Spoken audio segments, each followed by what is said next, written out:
तो दोस्तों मैं हूं कमर चीमा और दोस्तों जिस तरह के आप देख रहे हैं हंसता मुस्कुराता चेहरा जनाब सुमित पीर भाई हैं। आप इनको इंडियन मीडिया में भी देखते रहते हैं, बड़ा स्ट्रांगली जो है वो डिफेंस करते हैं। इंडियन फॉरेन पॉलिसी हो या एक अपना बैलेंस्ड जो व्यू हो उसको बड़े अच्छे से जो है वो पोर्ट्रे करते हैं। Thank you very much Sumit भाई। थैंक यू जीमा साहब, thanks for the invitation. Sumit भाई ये क्या कर रहे हैं आप? फिल्में बना रहे हैं, कश्मीर फाइल्स बन गई है, वहां पे नारे मारे जा रहे हैं। फिल्में देख के लोग कहते हैं जनाब कि जय श्री राम, और वहां पे नारे मारे जाते हैं जाओ देखो ये जो साले मुसलमान हैं शादियां कर रहे हैं, बच्चे पैदा कर रहे हैं और हम इनसे शादियां करें। और ये जो पंडित्स की कहानी है इसमें नफरत क्यों है? ये क्या हुआ? मोदी जी भी सुना डिस्कस कर रहे थे। ये क्या है कश्मीर फाइल्स और क्यों जरूरत पेश आई? और आप ये क्यों नफरत क्यों नहीं खत्म हो रही सुमित पीर भाई? जरा हमें थोड़ा सा कॉम्प्रिहेंसिव बताइएगा कि और अवाम के अंदर एक नया गुस्सा जो है वो इंडिया में आया है, ये क्या चीज है? देखिए चीमा साहब, शो पे बुलाने के लिए धन्यवाद। कई सारे सवाल आपने एक साथ पूछ ले तो एक एक करके जवाब दूंगा। देखिए, पहली बात जो कश्मीर फाइल्स है, it is depiction of truth, it is pictorial depiction of truth. क्योंकि इसमें जो फिल्म मेकर है विवेक अग्निहोत्री जी, अनुपम खेर जी है, तो उन्होंने या प्रधानमंत्री जी ने भी ये कहा, भाई आप बताइए इसमें कौन सा सीन, कौन सा कैरेक्टर, कौन सा पात्र गलत है। अगर गलत है तो कंटेस्ट कीजिए, क्योंकि जितने पात्र, जितने चीजें, they are people of the real life and which can be verified easily. अभी अगर आप देखें चीमा साहब, ये हो क्या रहा था, इसके गुस्सा क्यों हुआ, अभी ये आक्रोश क्यों बढ़ गया सडनली। 32 साल तक ये जेनोसाइड की कहानी छुपाई गई थी, इसको दबाया गया था। अच्छा, उन दिनों आपको पता होगा 90 में, मतलब हम तो छोटे थे, कभी इतना इंटरनेट था नहीं, कभी इतना स्मार्टफोन थे नहीं, आज का मीडिया नहीं था, टेलीविजन नहीं होता था, 2 चैनल होते थे इंडिया में दूरदर्शन के। बस जो उन्होंने दिखाया, जितना उन्होंने बताया उतना ही था। 10-15 न्यूज़पेपर थे। आज टाइम डिफरेंट है। आज आप और हम भी एक न्यूज बना सकते हैं, न्यूज में शामिल हो सकते हैं। तब वो पॉसिबिलिटीज थी नहीं, एक बहुत कंट्रोल्ड सिस्टम था। अब लोगों ने सुना, हाँ कुछ ऐसा हुआ, कुछ वहां ये हुआ, पर किसी को कुछ पता नहीं था, सच बताओ। और 30-32 साल का बड़ा अरसा होता चीमा साहब, ये निकल गया तो कुछ चीजें दब भी गई थी, कुछ चीजें भूल भी गई थी। अब विवेक अग्निहोत्री साहब ने किया पिक्टोरियल डिपिक्शन ऑफ ट्रुथ। अब ये जो चीज लोगों के सामने आई, और होता क्या चीमा साहब, मैं आज मान लीजिए 32 साल का हूं। मैंने यार जब से मैं पैदा हूं मुझे ये पता ही नहीं ऐसा कुछ हुआ। ऐसा कुछ हुआ, ये होलोकॉस्ट हमारे कंट्री में हुआ, हमें बताया नहीं गया, हमसे छुपाया गया।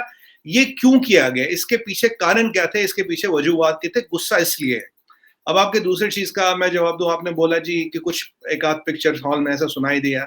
हाँ, एक आध पिक्चर हॉल में ऐसी कुछ घटना घटी है, लोग इमोशनल हो रहे हैं, बता रहे हैं। पर चीमा साहब मैं आपको बताऊं, दिन में करीब 20 से 25 हजार शो चल रहे हैं इस पिक्चर के, दिन में आज पूरे इंडिया में। अगर आप मैं हफ्ते के शो लिखूं तो करीब 1.25 लाख, 2.5 लाख से 1.5 लाख शो चल रहे हैं हफ्ते में। एक आध वीडियो कहीं कुछ आया है, चलिए वो उत्तेजना से लोगों की भावनाएं हैं, बोल दिया। पर ऐसा कुछ नहीं है। अगर मैं 1.25 लाख, 1.5 लाख शो में से अगर एक वीडियो कोई दिखता है, वो वहां का एक छोटी मोटी घटना, आप उसको नजरअंदाज कर सकते। कोई अगर ऐसी चीजें होती तो ये हर जगह दिखाते, ये हर जगह दिखाते। गुस्सा आज है, गुस्सा आज है चीमा साहब की ये सत्य छुपाया क्यों गया, इसके पीछे मंशा क्या है, इसके पीछे कारण क्या है, आखिर क्यों नहीं बताया गया, वहां हुआ क्या, ये हिंदुस्तान के लोगों से क्यों छुपाया गया। ये किसी व्यक्ति विशेष के अगेंस्ट नहीं है, ये सिस्टम के अगेंस्ट है कि हमने, सिस्टम ने ये चीज को क्यों छुपाया। अब इसमें दो चीजें मैं आपको खुल के बोलूंगा। देखिए, आप जानते हैं कि, और चीमा साहब एक बार मैं बोलूं अपने बारे में, आप मेरे को इतने साल से जानते हैं, मैं कोई टीआरपी बैंड मास्टर नहीं हूं, मैं कोई टीआरपी के लिए चीजें नहीं बोलता, मैं सलीम जावेद के डायलॉग नहीं बोलता। मैं जो भी बोलता हूँ फैक्ट फिगर डाटा के अनुसार बोलता हूँ, और which can be substantiated by truth. अभी क्या है सर, जब आप 1990 की परिकल्पना करें, तब क्या हो रहा था, तब हो रहा था रशिया, यूएसएसआर टूटा था। तो जब यूएसएसआर टूटा था तो काफी छोटे कंट्रियां बन गई थी, 10-11 कंट्रियां बन गई थी, कुछ इस्लामिक रिपब्लिक बने थे, अजरबैजान बना था, कजाकिस्तान बना था। तब ये भावना वहां पे थी कि भाई अगर हम बंदूक उठा लें और ये इतनी क्लिनजिंग कर ले, पाकिस्तान आके हमला कर लेगा, इस्लामिक रिपब्लिक ऑफ कश्मीर अलग हो जाएगी। अगर आप तब का नारा देखिए, तब का नारा था आजादी, आपका हमारा क्या वास्ता, ला इलाहा इल्लल्लाह। भाई कश्मीरी पंडितों, कश्मीरी हिंदुओं छोड़ो, ये अखबार, मेन स्ट्रीम अखबार में इसके ऐड आते हैं, इसके इश्तेहार आते हैं, गली गली में इसके पोस्टर लगते हैं। और ये तब की तैयारी नहीं, ये पिछले 3-1 साल से तैयारी चल रही थी। ऐसा नहीं कि उसी दिन हो गया, उसी दिन सब कुछ हो गया। ये 1987 से तैयारी चल रही थी, इसको नजरअंदाज किया गया। कांग्रेस की हुकूमत थी और यहाँ पे वहां फारूक अब्दुल्ला साहब की हुकूमत थी, इसको नजरअंदाज किया, हाँ चल रहा है, ये हो रहा है।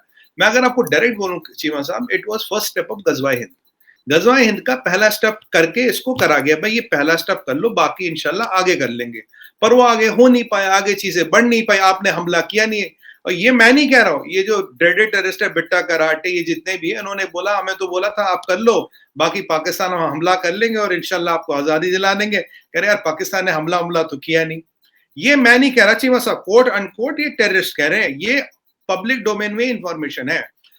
तो अगर ये चीजें हुई, ये चीजें आई, तो अब ये जो गुस्सा, ये जो आक्रोश है, जो जनता के सामने, जनता की एक ही चीज है कि भाई आपने छुपाया क्यों।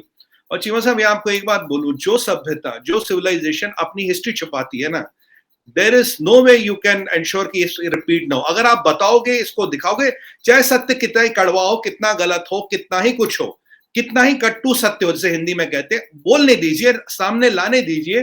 क्यों? उससे ताकि फिर रिपीट ना हो। देखिए होलोकॉस्ट हुआ, जर्मनी में हुआ, पर जर्मनों ने वो कैंप अब भी रखे, होलोकॉस्ट म्यूजियम बनाया। हाँ, गलती हुई थी, गड़बड़ हुई थी, हमने की, पर ये हमने किया, हम इसको मानते हैं ताकि अगली बार ना हो, आने वाली नस्लों को पता लगे। आज जो आक्रोश है चीमा साहब, वो इसलिए नहीं है कि ये वहां क्या हुआ, ये 32 साल पुरानी बात है। आक्रोश ये आपने हमसे छुपाया क्यों, आखिर छुपाने के पीछे मंशा क्या है? अगर इतनी बड़ी त्रासदी घटती है, मैं तो कल एक वीडियो देख रहा था, एक ज्यूइश वुमेन थी यूएस में, वो रो रही थी चीमा साहब, कह रही second holocaust happened and we never known. और ये पिक्चर चीमा साहब पूरे वर्ल्ड में, इंडिया छोड़िए, पूरे वर्ल्ड में, अक्रॉस एथनिसिटीज, अक्रॉस रिलीजन्स, पूरे वर्ल्ड में it is a super duper hit. I mean people have started comparing this picture with Schindler's list. उसके लेवल की पिक्चर है वो है। और क्यों? शिंडलर्स लिस्ट में भी सच्चाई थी, इस पिक्चर में भी सच्चाई है। अगर आप फिक्शनल पिक्चर बनाओ, अगर आप कुछ बनाओ, तो लोग आपको चैलेंज करेंगे। मोदी जी का कहना था कि ये पिक्चर सत्य पे आधारित है, कि भाई जो सत्य पे पिक्चर है, गांधी जी पे पिक्चर बनानी चाहिए, इमरजेंसी पे पिक्चर बनानी चाहिए, और वैसे ही ये picture is based on truth. Modi ji का सिर्फ कहना ये था।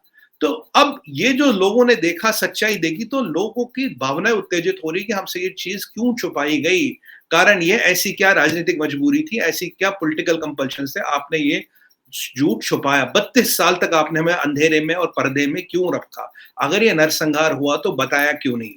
और ये कैसी राजनीति, ये कैसा पॉलिटिक्स है कि जो आप इसको कभी ये, कभी दाएं, कभी बाएं घुमा रहे हो, कभी कह रहे हो अनएम्प्लॉयमेंट है, कभी कुछ कहानियां डाल रहे हो, कभी कुछ रोले डाल रहे हो।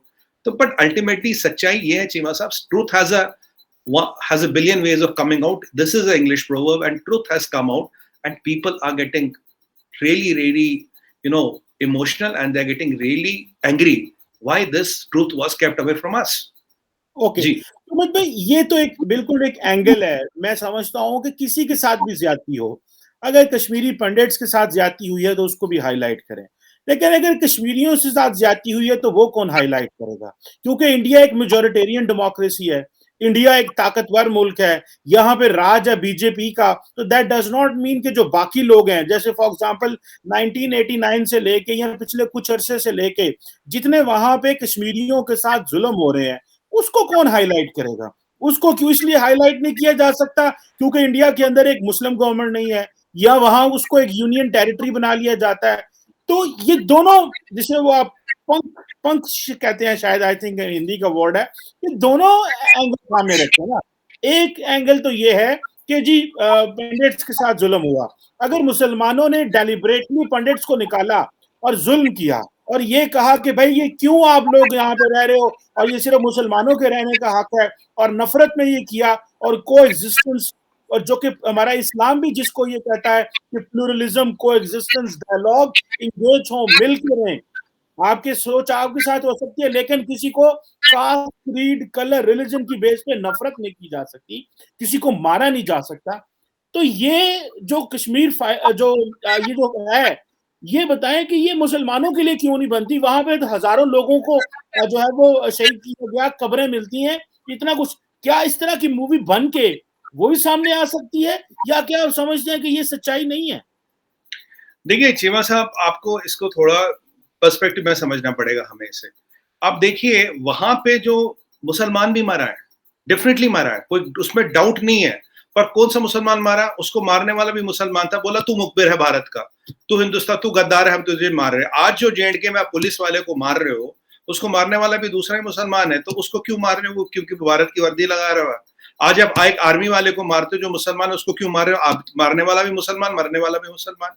क्योंकि ये जो है ना, देखिए अब क्या है, terrorism is a business, terrorism is a lucrative business for some people. मैं डायरेक्ट बोलूंगा, जब तक लोकल सपोर्ट और लोकल गवर्नमेंट का सपोर्ट नहीं होता, ये संभव नहीं था। This kind of a genocide of 500,000 people is impossible. ये इम्पॉसिबल है विदाउट लोकल सपोर्ट। मुझे एक बार बताइए, जो उस दिन 19 जनवरी के रात जो लाखों लोग सड़क पे आए, वो पाकिस्तान ने तो नहीं भेजे थे ना? पाकिस्तान ने लाखों लोग नहीं भेजे थे। जो सड़क पे है वो लोकल था ना। जिन टेररिस्टों के नाम इस पिक्चर में है या वैसे भी नाम है, वैसे भी picture is only 2% of what happened. अब अग्निहोत्री साहब कह रहे हैं वो पूरी सीरीज बनाएंगे, उस पर हर एक किस्सा दिखाएंगे, वो अलग मसला है। मुझे बताइए, वो जो टेररिस्टों के नाम है वो कहाँ के? वो भी तो लोकल है। तो ये जब चीजें हुई, आपने सिर्फ लोगों को मारा, काटा, उनके घर जला लिए, उनके मंदिर जला लिए, ये कह के कि भाई तुम इस जमीन पे नहीं रह सकते। हकीकत ये है चीमा साहब, मैं आपको बता रहा हूं, 3 जनरेशन पीछे जाइए, इस टेररिस्ट जिसके हाथ में बंदूक था, बोले तेरे परदादा का नाम क्या था? परदादा का नाम उसका कश्मीरी पंडित निकलेगा, कश्मीरी हिंदू निकलेगा। ये उमर अब्दुल्ला साहब है, इनके पूछे इनके परदादा का नाम क्या है? ये तो डॉक्यूमेंटेड हिस्ट्री है, कश्मीरी पंडित है, ये कन्वर्टेड है। ये जब एथनिक क्लिंजिंग होती है, अब मुद्दा क्या था? सब बात करें भाई, एथनिक क्लिंजिंग हुई, जेनोसाइड हुआ, वहां भाई वाई सवाल मैंने अपने नेशनल मीडिया पे भी पूछा, क्यों? मुद्दा था गजवाए हिंद, मुद्दा था taking out making Kashmir Islamic Republic of Kashmir. और आप लोगों ने बोला था हम आएंगे, हम साथ देंगे, आप आए वाए नहीं, उनको लटका के छोड़ दिया। अब जिस सोसाइटी में बंदूक घुसती है उसमें कोलैटरल डैमेज होती है। Kashmiri Pandit is also part of collateral damage. वहां का जो मुसलमान मरता है वो is also part of collateral damage. आपके यहाँ अफगानिस्तान में मुसलमान नहीं मरते, मारने वाला कौन, मरने वाला कौन? पाकिस्तान में मारने वाला कौन, मरने वाला कौन? सीरिया में कौन, यमन में कौन? वो तो 100% इस्लामिक कंट्रियां हैं, वहां तो और कोई है ही नहीं। तो अगर ये रिलीजियस बेस्ड होता तो फिर वहां क्यों मुसलमान को मारा? Why is turmoil in the Islamic world? और आपका आखिरी सवाल जो था वो अच्छा कि भाई इस पे पिक्चर बनी है। अगर आपने नहीं देखी, एक पिक्चर है हैदर, हैदर बनी थी from showing the other side of the story as well. उसको नेशनल अवार्ड भी मिला, एक्टर को नेशनल अवार्ड मिला, डायरेक्टर को नेशनल अवार्ड मिला, उसने बनाई। पर चीमा साहब बहुत बड़ा फर्क है हैदर और कश्मीर फर्क में, बहुत बड़ा फर्क है। Haider is a movie, Haider एक पिक्चर है, काल्पनिक पिक्चर है, जबकि कश्मीर फाइल्स एक सत्य है। It is based on 100% factual information. Justice Ganju is not a character from Harry Potter. Girja Tikku जिसको रेप करके जिसके टुकड़े करेंगे ना आरा मशीन पे, वो इंद्रजल कॉमिक्स से नहीं है। सतीश तिक्कू ये अली बाबा 40 चोर का कैरेक्टर नहीं है। जो यहाँ कैरेक्टर दिखाए गए, जो यहाँ पात्र दिखाए गए, हिंदी में जो जिसे बोलते हैं, they are all people who were killed in cold blood. They were people like you and me living and breathing. While as Heather is a story of somebody which is not real, but वो side भी दिखाया गया, उसको nation ने देखा, national award मिला शाहिद कपूर को, जो भारद्वाज जी है शायद, उन्होंने पिक्चर बनाई थी, उनको भी अवार्ड मिला। चीमा साहब, उनको भी अवार्ड मिला, उसको किसी ने रोका नहीं, किसी ने उस पिक्चर को बैन नहीं किया। आज तकलीफ ये है चीमा साहब, मैं आपको बताऊं, आज हमारे देश में जो राजनीति है ना, पॉलिटिक्स जिसे हम कहते हैं हिंदी में, राजनीति हिल गई है चीमा साहब। मैं बता रहा हूं, जब ये पिक्चर आई थी, इसको पहले किसी ने प्रमोट नहीं किया, किसी ने इसको हवा नहीं दिया, हाँ यार आई है, अब बहुत पिक्चर आंदी है।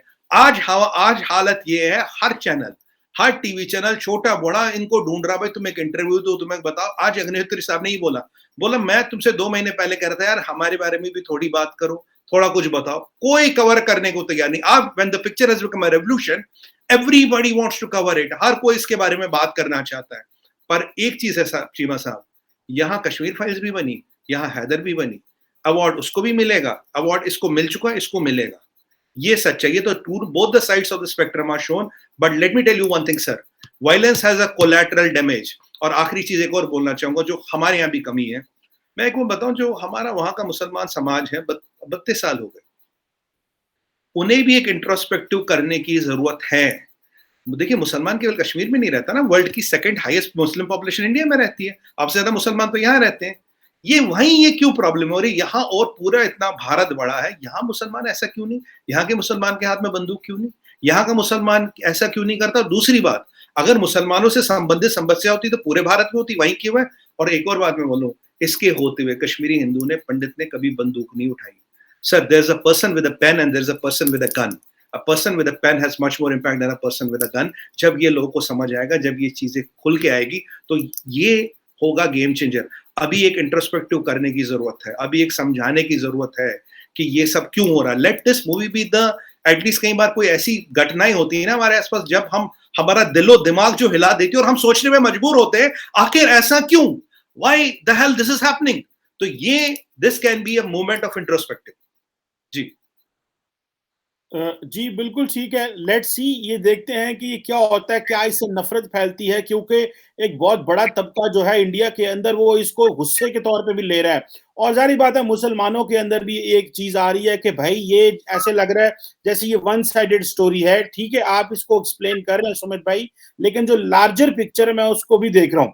सुमित भाई एक बात बताइएगा, इंडिया इतनी बड़ी डेमोक्रेसी है, इंडिया इतनी बड़ी ताकत है, आप इतना जो है वो अपनी जिसे कह लें कि एक इन्फ्लुएंस रखते हैं, तो आप बाकी सारी इंडिया में ऑटोनॉमी देते हैं, लेकिन कश्मीर को क्यों ऑटोनॉमी नहीं देते? क्यों ट्रस्ट नहीं करते उनके कश्मीरियों के ऊपर कि वो जो फैसला करेंगे वो ठीक होगा? देखिए, मैं पाकिस्तान से हूं, मेरा एक खास किस्म का व्यू है, आप इंडिया से, आप एक खास किस्म का व्यू रखते हैं। बिल्कुल मैं ये समझता हूं कि we should give a chance to the Kashmiris, और शायद मुझे ये पता है कि पाकिस्तान में भी 100% ये चांस नहीं मिल सकता अपने आजाद कश्मीर वालों को, और शायद इंडिया में भी नहीं मिल सकता। लेकिन मैं उन लोगों में से जो मैं कहता हूं कि भाई सबको चांस दो, ये नहीं है, क्योंकि अगर मैं ऐसे बहुत सारे कश्मीरियों को जानता हूं पाकिस्तान में, those don't want to live with Pakistan, those want to have an independent Kashmir, वो इंडिपेंडेंट कश्मीर चाहते हैं, वो नहीं चाहते कि वो पाकिस्तान के साथ रहें। मैं से डजन्स लोगों को पर्सनली मिल चुका हूं, मैंने उनसे बात की है, वो कहते नहीं, we don't want to live with the Pakistan, और बहुत सारे हैं जो पाकिस्तान के साथ रहना चाहते हैं। जी तो हम क्यों इन पे एतमाद नहीं करते, या क्यों इनको चांस नहीं देते, या क्या आप समझते हैं कि ये एतमाद और चांस का टाइम खत्म हो चुका है? अब रियासतें ताकतवर हो चुकी हैं, और इस तरह की एक नई कॉन्स्टिट्यूशनल शेप तैयार करना, या दोनों मुल्कों के बीच में से एक नई लैंड तैयार करना जो है, ये एक फिजिबल आइडिया नहीं रहा anymore. How do you see this? देखिए चीमा साहब, जितने मेरे को यहाँ दिल्ली में रह के हक हैं, और जो भी हक है, हकों की लिस्ट गुना लीजिए, 1001 हक है, उतनी ही कश्मीरी को भी हक है। एक हक बताइए जो उसको नहीं मिलता, जो मुझे मिलता है। आप मुझे चलिए 3 बता दीजिए, 5 बता दीजिए, 1 बता दीजिए। पहली बात तो क्या बोला, ऑटोनॉमी और डेमोक्रेसी, और ये आपने बहुत भारी भारी इंग्लिश के शब्द यूज किए, मेरी मैसी अंग्रेजी थोड़ी हल्की है। तो ये जितने भी शब्द है, ये जो जो मेरे पास है वो उसके पास भी, जितना मेरे को फ्रीडम है उतना उसको भी है, जितनी मेरे लिए डेमोक्रेसी उतना उसके लिए भी है। अभी आप देखिए चीमा साहब, पीछे 4 इलेक्शन हुए, 71 लाख लोगों ने कश्मीर में, मैं जम्मू को अलग कर रहा हूँ, कश्मीर में वोट दिया। डीडीसी इलेक्शन में, 4 इलेक्शन में, सरपंच हुए, ये हुए। मुझे बताइए, मुझे एक बात बताइए, अगर वहां लोग साथ में, कोरोना था, ठंडी थी, 71 लाख लोगों का वोटिंग प्रोसेस में पार्टिसिपेट करना अब तक का हाईएस्ट है, आज तक का सबसे ज्यादा वोट परसेंटेज, हमारी माताओं बहनों ने सबसे ज्यादा वोट दिए। मैं आपको बताऊं सच्चाई क्या है दुनिया की, आज मैं आपको थोड़ा पॉलिटिक्स से हट के बता रहा हूँ चीमा साहब। सच्चाई दुनिया की ये है, अगर मेरे बाप से या मेरे दादा से कोई गलती हुई है, अगर मैं हूं ना आज, मैं कहता यार उससे गलती हो गई हुई, I am not for it, मैं उसको सपोर्ट नहीं करूंगा। If we stop defending the mistakes of our ancestors, the world will be a better place to live in. जरूरत उसकी है, जिस आतंकवादी ने जो भी तब किया, काम खत्म। आज आप बताइए, मैं आपको बताऊं आज मेरी विडंबना क्या है। मेरी विडंबना ये है कि जितना इंफ्रास्ट्रक्चर डेवलपमेंट दिल्ली में हो रहा है, जो दिल्ली के यूथ को मिल रहा है, उतना इंफ्रास्ट्रक्चर डेवलपमेंट कश्मीर में नहीं हो पाया बिकॉज ऑफ दिस टेररिज्म। उतनी अपॉर्चुनिटी शायद उसके पास नहीं, उसको यहाँ आना पड़ता नौकरी करने के लिए। ये चीजें हैं जिन पे काम करना है, इस चीज पे काम करना है। वहां उतना मेडिकल फैसिलिटी नहीं जितनी, because terrorism has a collateral damage. Terrorism की कोलैटरल डैमेज है। मुझे बताइए, इतने लोग मरे Cheema sahab, right? Why do these people need to die? मेरे को ये समझ नहीं आ रहा। अगर वहां, और मुझे एक चीज तो मैं बिल्कुल नहीं समझ पाता कभी कभी, जिस बच्चे के हाथ में आप बंदूक दे देते हो कि भाई तू लड़ जा, बंदूक पकड़ लिया, चला गया लड़ने। मुझे बताइए, what is his chance? His chance is nothing, it's a matter of time. अगर ये मॉडल, आपका चला हुआ मॉडल, अगर ये चीमा साहब काम कर रहा होता तो 32 साल 35 साल से काम कर रहा होता। अगर द प्रॉब्लम इज आपकी कॉस्ट ही नहीं इस मॉडल को चलाने की। अब मुझे पता नहीं ये पुरानी क्लाशनिकोव कितने में आती है, कितनी रशियन क्लाशनिकोव आपके पास रखी है, पकड़ा देते हो, कहते हो ठीक है यार चलती रही। ये है कि इन्होंने बंदूक पकड़ी क्यों? ये छोड़ दें कि उनके हाथ में आ गई, उन्होंने 32 साल से पकड़ी है, पकड़ी क्यों और क्यों हालात बने? बिल्कुल, बहुत बेहतरीन सवाल पूछा आपने। अगर ये बंदूक 5 लाख लोगों के हाथ में होती, मैं कहता चीमा साहब यू आर बैंग ऑन सवाल, मेरे पे जवाब नहीं होता, लोगों ने बंदूक क्यों पकड़ी। जब आपने 50 लोगों के हाथ में बंदूक पकड़ा रही, 50 लड़के तो आपको कहीं से भी मिल जाएंगे, उनको बंदूक पकड़ाते, नया 50 का बैच बेचते, 50 आते 50 जाते। आपकी राजनीति तो ऐसे चल रही है ना। अगर आप इंडिया में दम होता सर, देखिए तब 10 लाख लोगों के हाथ में बंदूक होती। भाई साहब 50 लोगों के हाथ में बंदूक है तो मतलब उनको तो आपने आज यूक्रेन के अंदर भी सारी आबादी के हाथ में बंदूक नहीं है जिनके ऊपर हमला हुआ है। सुने बात, इनके ऊपर हमला हुआ है उनके हाथों में भी सबके बंदूक नहीं है, सारे भाग गए हैं। सारा मुल्क एक जैसा नहीं होता। मैं इसमें मैं आपके साथ डिबेट में नहीं जाना चाहता, आपको भी फैक्ट पता है, हमें भी पता है, लोगों को भी पता है, लेकिन मैं सिर्फ और सिर्फ frankly speaking for the sake of learning ये चीज करना चाह रहा था। It doesn't have any purpose के, जैसे आपने कहा ना टीआरपी की बात तो हम करते नहीं, हम तू तड़ाक करते हैं ना, हम बदतमीजी करते हैं ना किसी के हाथ। हाँ नहीं मैं भी वही बात कर रहा हूँ समझ भाई कि ना हम बदतमीजी करते हैं। नरेंद्र मोदी साहब वजीर आजम है भारत के, हम उनकी रिस्पेक्ट करते हैं। मोदी साहब कहते हैं, वजीर आजम इमरान खान, मैं उनसे 10,000 गुना इत्तेफाक करता हूँ। मैं प्राइम मिनिस्टर साहब कहता हूँ because he is a chosen prime minister, they should be respected, honoured. बिल्कुल हम भी कहते हैं चीमा साहब, मैं तो कहता हूँ नियाजी साहब, मैं तो जनरल साहब, मैं भी आई ड्यू रिस्पेक्ट। देखिए हमारा यहाँ ऑब्जेक्टिव कोई टीआरपी वाला नहीं होता, कोई टीआरपी बैंड मास्टर तो है नहीं ना, सलीम जावेद के डायलॉग बोलने यहाँ के, तो वो कहीं कहीं बात चलते हैं, कुछ लोग की दुकान का उस पर चलती है, चलिए वो छोड़िए, वो मसला नहीं है आज। मसला ये है कि अगर आज आप कश्मीर में भी देखिए जो नॉर्मल यूथ है, जो नया बच्चा पैदा हुआ जो आज 30-32 साल का, सर वो जब यहाँ आता है ना उसे डेवलपमेंट चाहिए। अब मुझे बताइए, मैं बहुत न्यूट्रल सवाल पूछता हूँ, आप ना हिंदुस्तानी ना मैं पाकिस्तानी, ना मैं हिंदुस्तानी ना पाकिस्तानी, एक न्यूट्रल सवाल, आप अमेरिकन हो मैं ब्रिटिशर हूँ, 2 मिनट के लिए मान लेते हैं, ठीक है, आप एक कश्मीरी से पूछे भाई ये 2 साइड है तेरे को, ये इंडिया है ये पाकिस्तान है, कहाँ जाएगा, look at where your future is, answer will be India, answer will be India, just by pure logic of future. आपकी संपन्नता, आपकी प्रॉस्पेरिटी कहां दिख रहा है? मैं तो कह रहा हूं आप अमेरिकन हो मैं ब्रिटिशर हूं, छोड़िए हिंदुस्तान पाकिस्तान, नॉर्मल बात करते हैं ना, आप बीच की बात करिए। आप देखिए आपके यहां से चीमा साहब सबसे ज्यादा जो इंडियन सिटीजनशिप मांगने वाला बंदा पाकिस्तानी क्यों मेरे भाई, सबसे ज्यादा नहीं, वो मैंने देखा था, वो पता नहीं 1700 या 2000 लोग हैं, वो भी बेचारे हिंदू जिनके साथ यहाँ जुल्म हुआ है। देखें बात फैक्ट करनी चाहिए, जिनके साथ पाकिस्तानियों के साथ हिंदुओं के साथ जुल्म हुआ और वो भागे, कहीं शौक में भी भाग गए ये बताने के लिए देखो जुल्म हो रहा है हमें। लेकिन आपने एक बात बताई है, आपने ये नहीं बताया कि कितनी तेजी से वापस आ रहे हैं वहां से, जो वहां का मुआशरा उन्हें एम्ब्रेस नहीं कर रहा। उन स्टैटिस्टिक्स में भी जाएं कि कितनी तेजी से जो इंडिया गए हिंदू गए वो वापस भाई पाकिस्तान आ रहे हैं। एटलीस्ट हमारे मुआशरे में वो मुकाम था, क्योंकि उनको वहां पे हिंदू नहीं समझा जाता था, उनको पाकिस्तानी समझा जाता था, तो वो बेचारे भागम भाग वापस आ रहे हैं। सो ये बड़े डीप मसाइल है मेरा ख्याल है समझ भाई।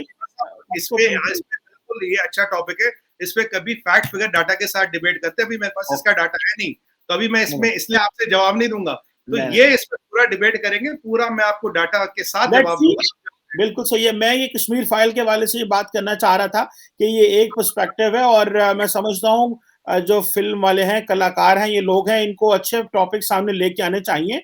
मैंने खुद भी इस पे पहले भी हामिद बशानी साहब हमारे बड़े अच्छे दोस्त हैं यहाँ कनाडा से ही, उनसे मैंने एक दफा बड़े डिटेल में कश्मीरी पंडिट्स के बारे में डिस्कशन की थी, वो मेरे यूट्यूब पर पड़ी हुई है। सो मेरा ख्याल है कि ये जो चीजें हैं ये दे मैटर अ लॉट, बात सामने आनी चाहिए, तमाम किस्म के पर्सपेक्टिव आने चाहिए, सिर्फ कश्मीर फाइल में पंडिट्स का नहीं आना चाहिए।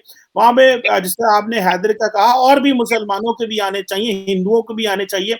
अगर पाकिस्तान में कन्वर्जन होती है, देखें यहाँ मियाँ मिट्टू है, तो अगर वो कर रहा है तो उसको भी पकड़ना जाना चाहिए कि भाई तुम क्यों कर रहे हो। मैंने इसके ऊपर बोला हूँ, मैंने वीडियो बनाई हुई है। लेकिन अगर इंडिया में मुसलमानों के साथ होगा तो उसके ऊपर भी हम बोलेंगे, कश्मीर में होगा तो उसके ऊपर भी बोलेंगे, जितने जोग हैं अपनी थोड़ी सी आवाज रखनी चाहिए। देखिए चीमा साहब, जो अगर आपने पिक्चर देखी, पिक्चर का लास्ट सीन है, लास्ट सीन जो पता किसने लिखा है, लास्ट सीन 23 साल के कश्मीरी मुसलमान लड़के ने लिखा है, without any cut and without any word, वही लास्ट सीन है पिक्चर का, आप देखिएगा। The writer of the last scene and screenplay is a local Kashmiri Muslim boy, 23 year old. ये मैं आपको रिकॉर्ड एज पर फैक्ट बता रहा हूँ, and this is confirmed by the producer himself on national TV.